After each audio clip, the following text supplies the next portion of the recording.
Hello, and a joyous welcome to This Woman's Work, a space where you can hear and read about some amazing women, the fantastic jobs they do, and the paths that have led them to where they are today. I'm here today with Anna. Hi, Anna. Hello. Could you tell the lovely listener what it is you do for a living? Sure. So I am a tarot reader, artist and witch for a living. Love it. I mean, just like I did. But before we go too far into that, we're going to go all the way back. I'm going to talk about little Anna then, because obviously this, I'm guessing this has been with you from a very young age. Mm-hmm. So let's talk through how all of your journeys developed. Sure. So I didn't think I would be doing this when I was a child. I spent all of my childhood completely dedicated to becoming a professional dancer, actually. Yeah. So I had my first dance class when I was 18 months, and then I was a child performer in theatres, and I'd go in competitions and I'd perform at Disneyland and all of this stuff. Stop it. Yeah, as a child. So you travelled the world with it? Not the world. The furthest I went was Paris. Yeah. But, maybe Blackpool. But yeah, that was my whole... So no, when it's like everything I feel, which is now what I do with my work, is all based on feelings I've always felt. But as a child, I didn't know that you could make a business out of how you feel. I always thought it was you had to learn something and do something. And I love dance, and I'm a very creative person. And because that was kind of the first thing I got put into as a child, I was like... And you were good at it? Yeah, and I loved it. Let's run with this. So from Diddy Dinky all the way up until I was 18, I danced, and everybody was like, I don't know what I'm going to do when I grow up. And I was always like, I know, I'm going to be a dancer. Wow. So that was and all of my jobs when I was a teenager were all linked to dance. So I would help out with dance competitions. Yeah. It was everything. Dance, support, teaching, that kind of thing. It was all within the world of dance. I didn't draw. I had tarot cards because my family kind of... Spirituality in my family. This is what I was going to ask. Yeah. So my nan and my mum are both very beautiful, spiritually open people. I kind of grew up in a household where it was total freedom of expression and expectation, and it was stunning. It was really, really stunning. And my mum was a single mum too, and I say had because he passed away. I had a brother. And my mum was like full-time carer for my brother. Wow, so the fact that I don't even know how she did it all. I grew up basically with my whole life dedicated to dance. You wouldn't have known that my life was different to anybody else in those competition spaces. But so your brother was coming with you? Yeah, he would dance sometime too. So he didn't die due to why my mum was caring for him. He had a very sudden death. Oh gosh. Yes. Okay. So it wasn't like he had some sort of illness. My mum's caring. But you would have never known that kind of everything that was going on at home existed, because in the dance space we all look the exact same. Yeah. But yeah. And your mum was just bossing it. So complete. I really do not understand how she was able to do it all, and I think about it all the time because I grew up in a council house, free school meals, food bank. We really didn't have much money, but somehow dance was never a problem. And it's just the most emotion, it really... Don't, she'll get so near you, so I'm not going to look at you. Yeah, so I grew up truly in just total love all the time, and I never realised that anything about me was different, because in this home there was no such thing as normal. Yeah. So it just... Absolutely. It all worked. Wow. Yeah. So amazing. Mental. Yeah. Wow. Okay. Okay. So went through school then. Because dancing is also, it's a big time commitment. Oh my goodness. Yeah, I was. So when you weren't at school, you were basically at dance training. Yeah. Or... I would dance before school and after school 6 days a week. I'd have one day off, and sometimes that one day off would be a competition. Wow. So there was and I loved it. I really struggled. Did you always? Yeah, I always loved it. Kind of go, oh, I'm a bit bored of this. Think during like my teen years when I couldn't go to to parties and stuff, I'd be like, my mum would always be like, well, you can go to the party if you want, but that does mean you can't do X, Y, and Z. I'd be like, do you know what? Let me go dance. Like I'd much rather be there. Wow. And I struggled a lot at school, but I didn't care because I was like, well, I'm literally just going to be the most famous dancer in the world. And you've got this whole way to express yourself. Yeah. So it was fun. I really struggled with. I got bullied severely at school, like big time bullied. And I really struggled with like focusing and concentrating. I was very much, and it's an absolute pleasure to have in class, but I just wish they wouldn't talk so much. Was the energy that I would give. I would struggle with my homework, and it wasn't up until I went to university that I then got diagnosed with ADHD, dyslexia, dyscalculia, dyspraxia, and now a few years later from uni I've realised I'm autistic. So now going back, I'm like, it all makes sense why I was so hyper focused on dance and how I was like, this is what I'm going to do. That was my hyper focus, and why I struggled at school and why people were bullying me, because I wasn't slotting in to any norms, and now my whole job is not fitting into any norms at all by coincidence. And did you... This is going to sound like a weird question. How do I phrase this? I guess because of your dance and because of the way you were being raised, were you able to almost, when the bullying was going to like, go to a happy place, have a thing that could take you to, so it didn't consume you, or did it consume you? I guess I think it did consume me a lot, but because I had it for so long, I just kind of became numb to it. Right. And I think maybe dance did help, but then also people in dance weren't nice to me too. So I never really had, although dance was like my escape, I never had a fully safe space to like... And this is just cliquey girls, basically.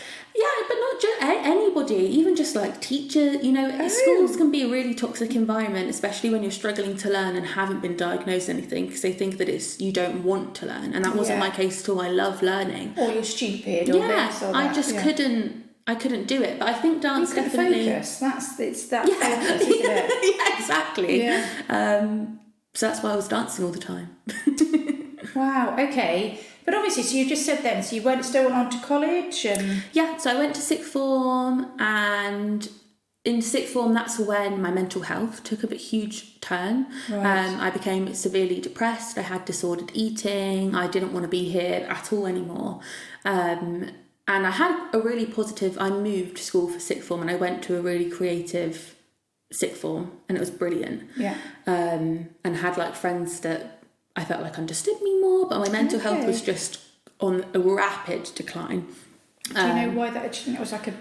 I have no idea exactly why it was. I think going back now, it's because I was undiagnosed autistic. Yeah, it's almost like the culmination of it. You got to this point. I felt I had lived all this life kind of being like, why does nobody like me? I don't fit into this world. I can't cope with anything like anybody else does. Yeah. And when you don't kind of have a reason why, you truly do believe it's something that's wrong with you. And in those formative teenage years where most people are struggling with their mental health anyway, because you're kind of in that transition of I'm not a child. And hormones and everything. Oh, it's just crazy. Yeah. It really took a turn. So I ended up having to be at sixth form for 3 years. Okay. Because I was the doctors were like, you're too mentally unwell, you cannot do your exams. At least you had care though, you were getting support. The sixth form was fantastic. Yeah, I could not, the teachers were so beautiful, the people I was surrounded with were amazing, and I studied. That's when I started being more creative, because it was all dance up until now, and at sixth form they're like, you can't just do dance, Anna, you need to choose other things. So I did creative media production, theatre studies and dance, and then when I had to do another year, they're like, well, you can pick up another A-level if you want, and I did communications and culture, which isn't A-level anymore. But it's basically like a mixture of all the different social sciences alongside a bit of philosophy and ethics. So you would make like your assessment. It was brilliant. I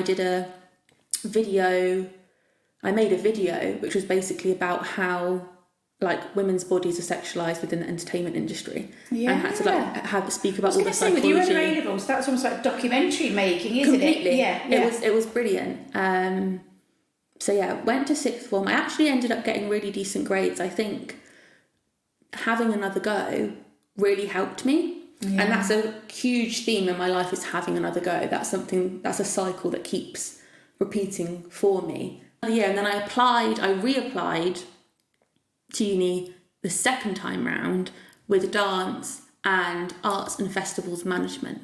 Ooh. And that was the first time I'd ever been like, maybe I don't want to, like, there's something up with dance. And I'm kind of going on a bit of a tangent here, if I'm not already, but I've been doing hypnotherapy for the last 6 months. And one of the first things you do is you meet yourself as a child and you ask them to tell you one thing. And the one thing that baby Anna told me, the first thing she ever said in hypnotherapy was, she was like, I never really wanted to be a dancer. And it was like this crazy, like, wow. Oh my life. I think because dance was something that made me feel normal, I put everything into it. Yeah. But turns, like, in my psyche, she didn't like your really, true self kind of thing. She didn't, first thing, didn't really want to be a dancer. And I was like, this is going to be a wild ride. Wow. Okay, so the festival management. Yeah, so arts and festivals management with dance. I'm now at uni. I'm now with my partner Tommy, who I'm still with. Yeah. And I just hated dance. I went to uni and I hated it. Like, there was something in it. It was very what I didn't want. And I just couldn't bring myself to go. Like, it was like a real huge block in me. Like, when I was there and I was dancing, I was like, this is okay, but like, none of this feels right. And I'm really not, like, I'm just not happy here whatsoever. My attendance my attendance for dance was pretty much 0%, but my attendance for my arts and festivals management side was pretty much 100%. I had an appointment with the head of dance and was like, I genuinely think if I have to keep that, like, I either don't dance or I kill myself. Like, I couldn't think of any other two options. Like, I couldn't. Yeah. And it wasn't like for the dramatic or I kill myself. It was like, I can't do this, and this is so confusing because this is what I've wanted to do for my whole life. Exactly. So your whole identity is now like, what? Well, what is it then? Like, why is everything in me is rejecting this? So I had to quit. I had to have this big meeting with the head of dance, and that was like a really emotional conversation. But the bit I struggled with the most was, like, first of all, telling my mum, because obviously she had, like, sacrificed everything so I could dance, but also really, like, introducing myself to people as what it was that I was doing anymore, because I was just always known as, like, oh, Anna, she is, like, obsessed with dance. Yeah. And then having to go back to uni and not, like, I don't know, when going back for the summer and, like, taking all my dance clothes and knowing I'm probably not going to touch them again for a while was really absurd. Like, it was the most. So at that point, and I would have been. And had you figured anything out? No. What you were going to do, whatever. No, oh my goodness. No.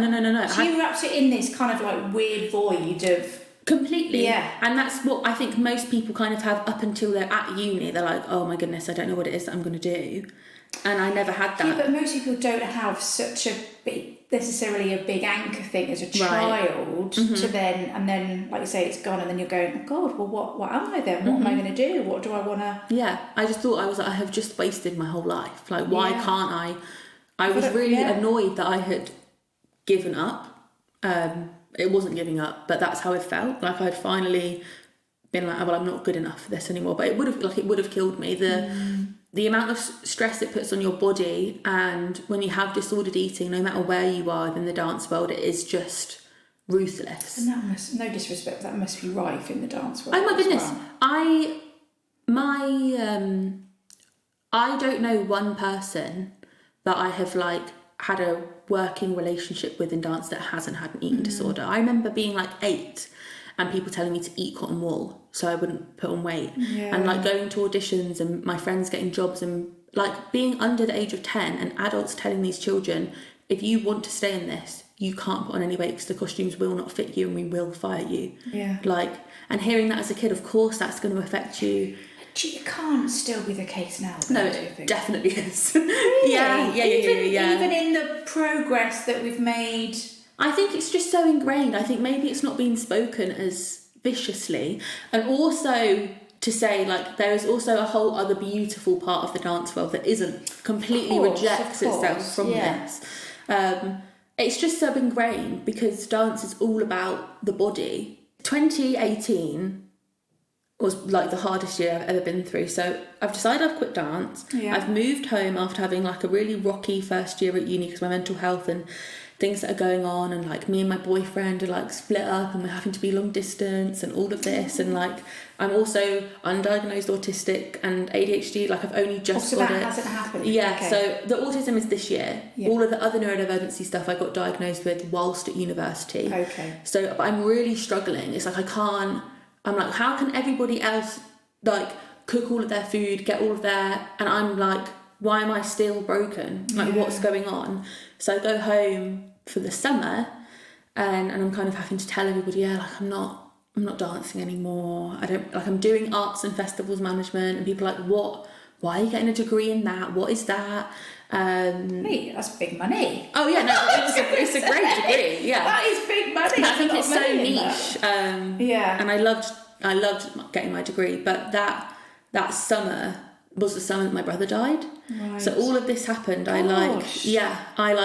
lost all identity of myself, and then very suddenly lost my brother. It was like 1 minute he was alive, 1 minute he was dead. He died of sepsis. So that was like a crazy moment. But I lost everything. I cannot begin to explain every single part of myself. In that year, in that summer, I was when I look back, I was a complete shell. Mm. I wasn't feeling anything. All of my friends were beautifully there for me and Tommy and my mum, but like I was just completely autopilot. And I was like, 19 turning 20? Mm. So I was like a baby.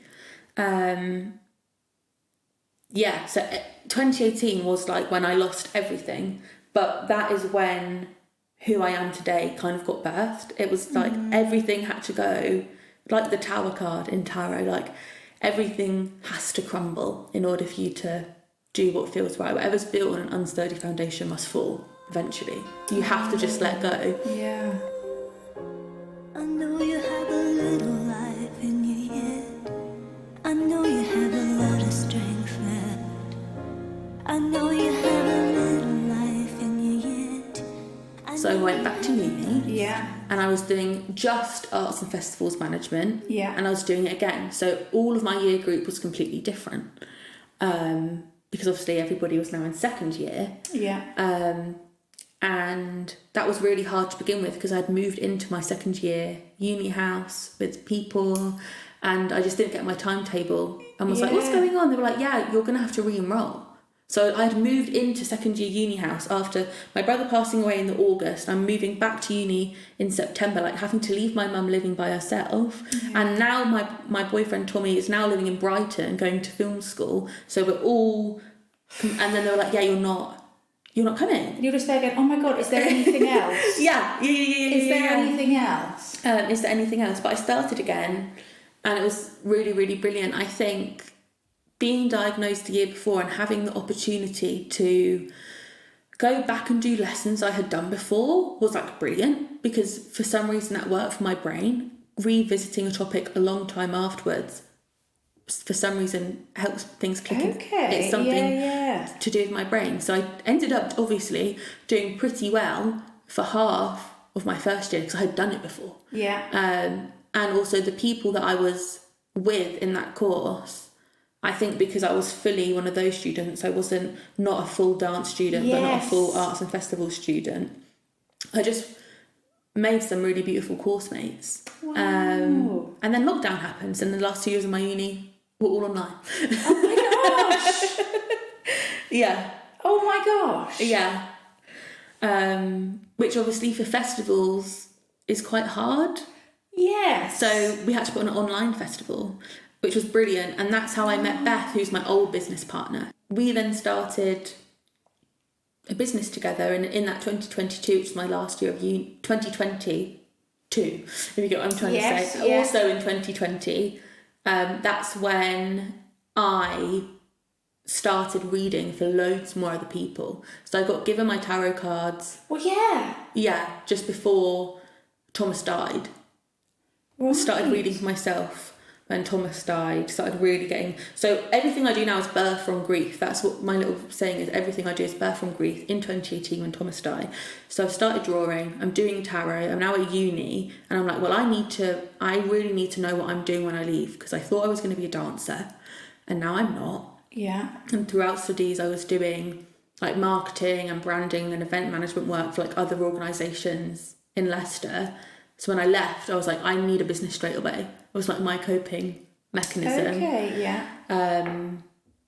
So I had time with Anna going on the side. So I was reading for other people. I was selling ethically. Just for like friends. You weren't charging, or were you? No, charging? I was charging. Yeah, Okay, like so it was lockdown. a side hustle then when you were at uni. Yes, yeah. I wasn't for like the first 2 years. 2020 was when I started charging, because it was like during lockdown and people were always reaching out to me, and it'd be like a friend of a friend of a friend has recommended me. I was going to say, surely loads of people wanted, because everyone was feeling very like, don't know what we're doing, made loads of people feel... And had more time. I think a lot of people kind of had some sort of spiritual or like self-understanding breakthrough during lockdown. Am I happy? Is this what I really want to be doing with my life? Because you had so much time. Yeah. But yeah, made Studio Fig. That was my other business, and kind of poured all of my energy into that. And that was This is when you finish uni then? Yeah, but we started it whilst we were at uni. Right.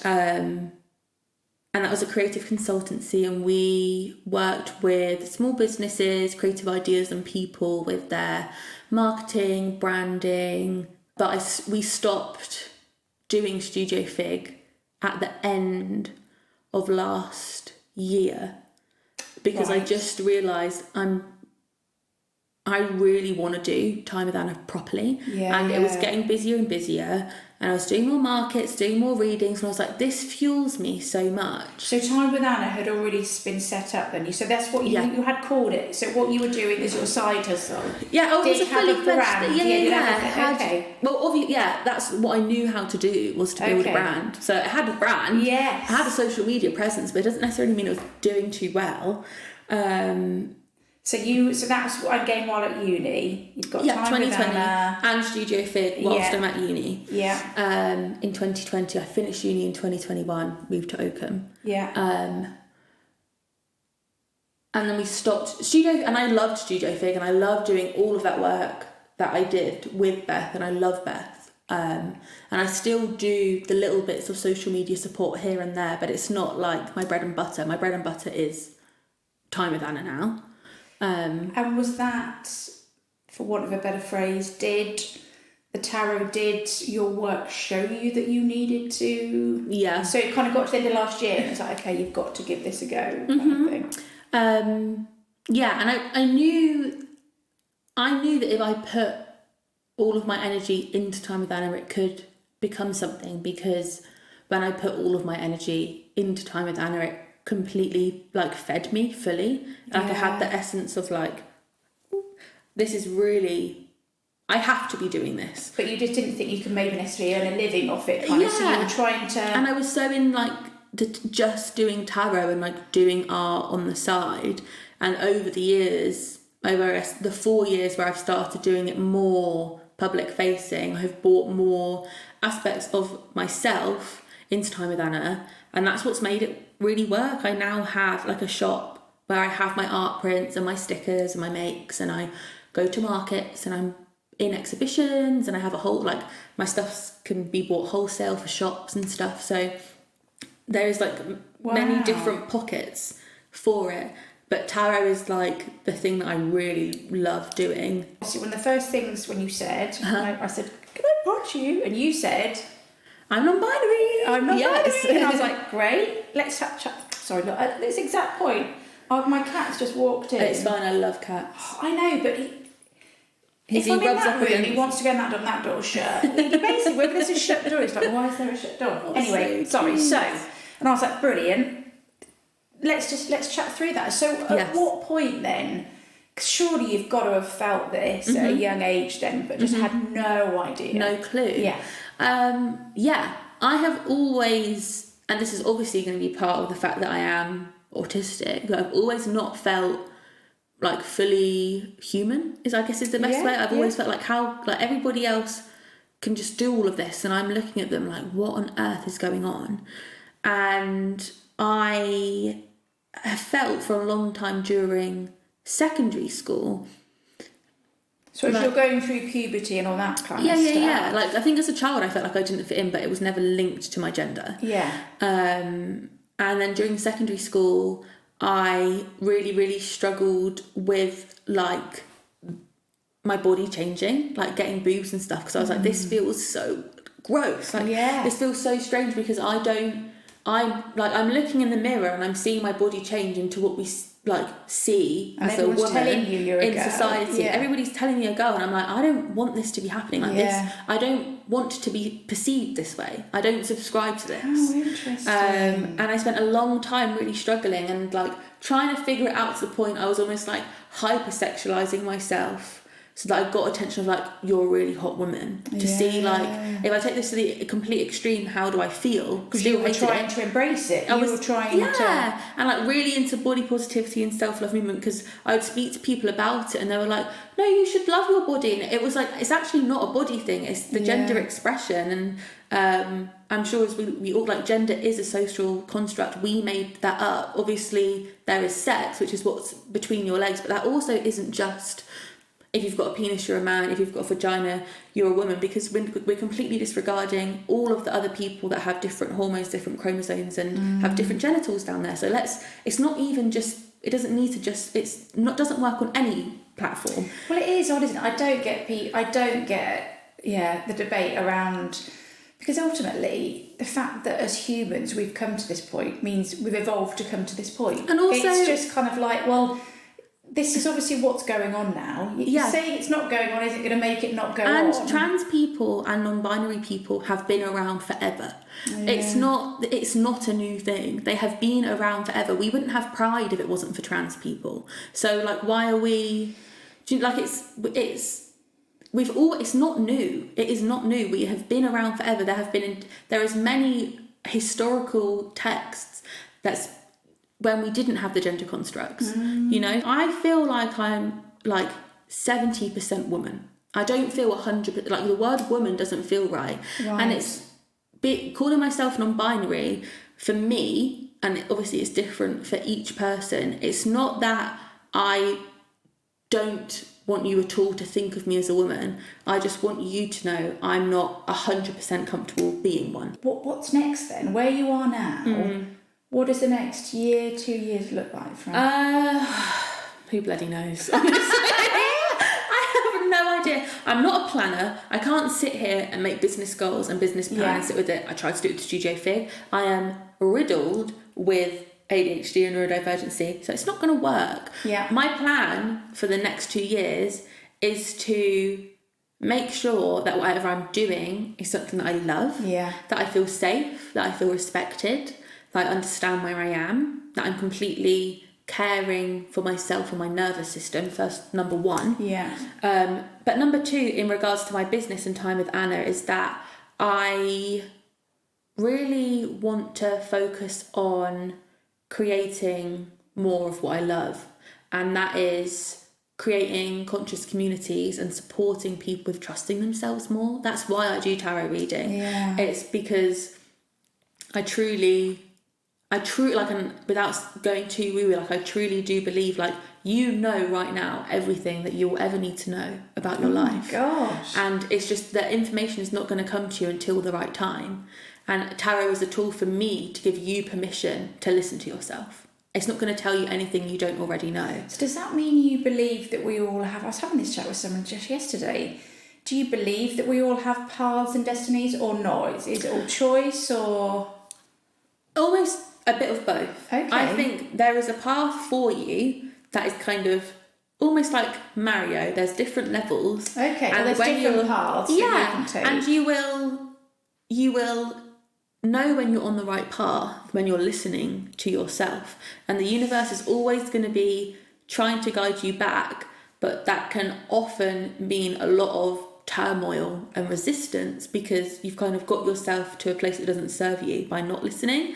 So you've kind of come further away, and now it's time to come back. So the more uncomfortable you feel, the more you've strayed off the path. the harder it's going to be to come back. But that doesn't mean you need to punish yourself for it. But my 3 final questions then are, which are probably going to be really poignant for you. So what advice would you give your younger self now? It could be any version of your younger self.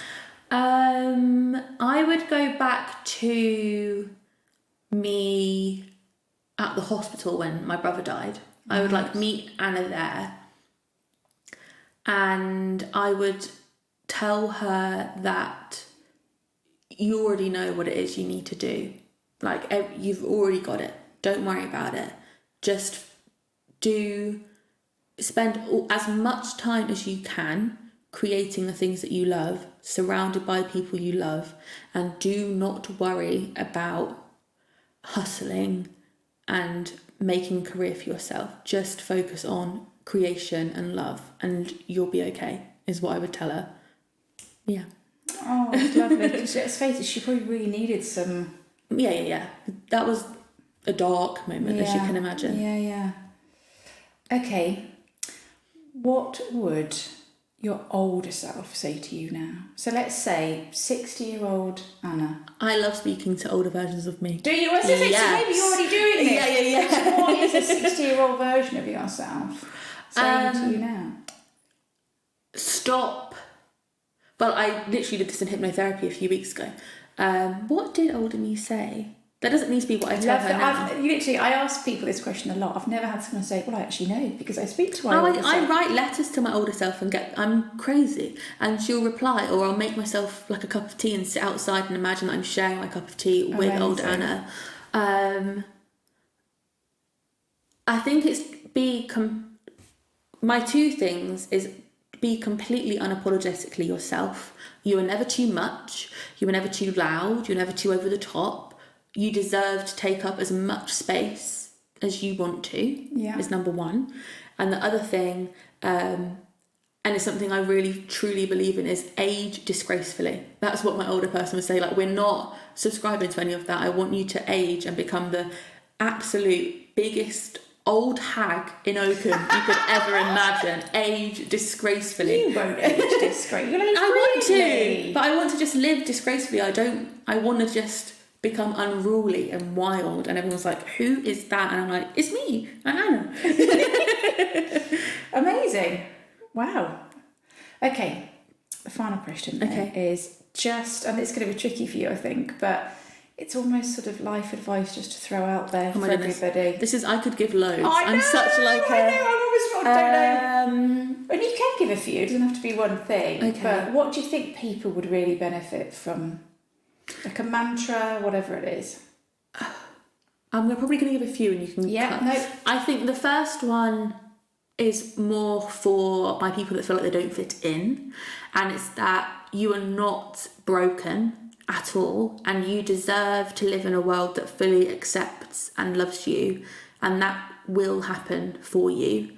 Go and speak to people you love. Yeah. And know that you need help figuring it out. And if you don't have that, I'm here to help you figure it out. That's my first one.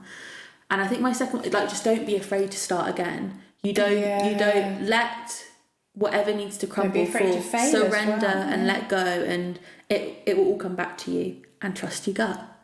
Yeah. Bring it back. Trust your gut. Just let things go. Be yourself. Trust your gut. And if you're not, find a creative outlet for yourself. It's a human right. We all deserve to be creative in whatever way. You don't need to be good at it. Just create. Yeah. Great advice. Cool. On that note, I'm going to say thank you very much. Thank you so much.